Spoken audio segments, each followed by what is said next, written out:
Thank you. We are joined now by Mike Davis, former law clerk to Justice Neil Gorsuch. Mike, thanks so much for your time. First, can you just give us your reaction in this moment, a big moment for the country?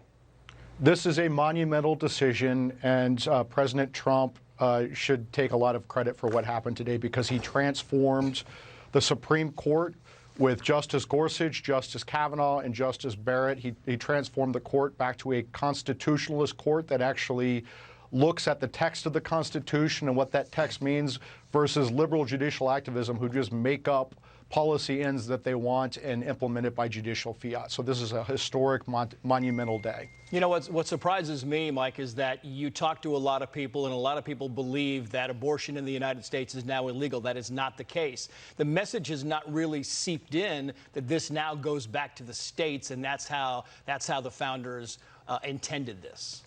Yeah, exactly. The U.S. Constitution gives the federal government specific, limited, and separated powers.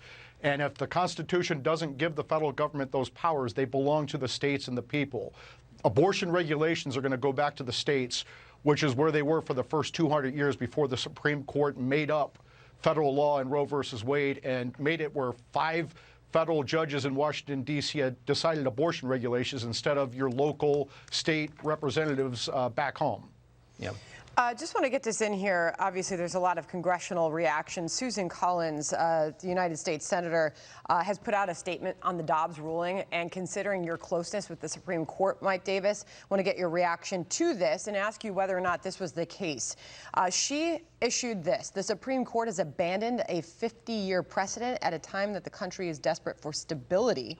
This decision, she says, is inconsistent with what Justices Gorsuch and Kavanaugh said in their testimony and their meetings with me, where they both were insistent on the importance of supporting long-standing precedents that the country has relied upon. Can you weigh in on that? Do you know that to be the case? That's just political noise from a politician. These Supreme Court justices consistently say that they're going to follow precedent, and the law of precedent includes evaluating precedent to determine whether the precedent is right. These liberal politicians don't have any problem when liberal judges overturn conservative precedent. They only seem to find, they only seem to cry about precedent when one of their cases gets overturned. You know, Mike, the majority wrote that Roe was egregiously wrong, and they said, quoting here, Roe was egregiously wrong from the start.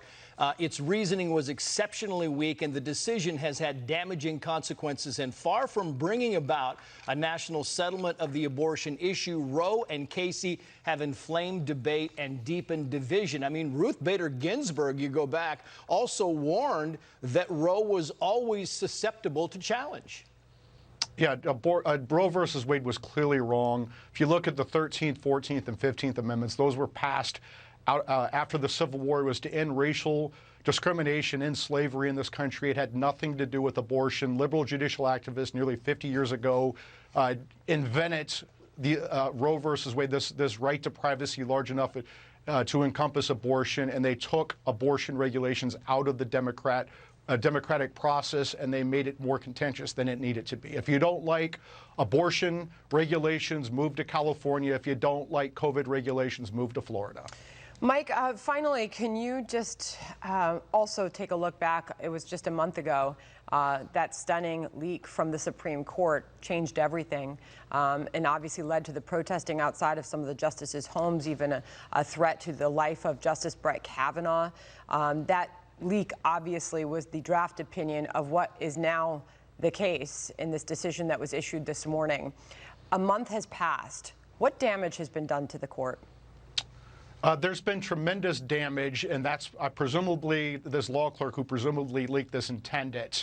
And what we've seen from this, we have these illegal protests, intimidation campaigns, obstruction of justice under 18 U.S.C. 1507, where people are harassing justices and their families at their homes. The Attorney General has turned a blind eye to these illegal obstruction campaigns. When Republicans take back control of the House in January, they need to open an impeachment inquiry on Attorney General Merrick Garland. This has led to an assassination attempt on Justice Kavanaugh, his wife, and their 2 young daughters in their home in the middle of the night.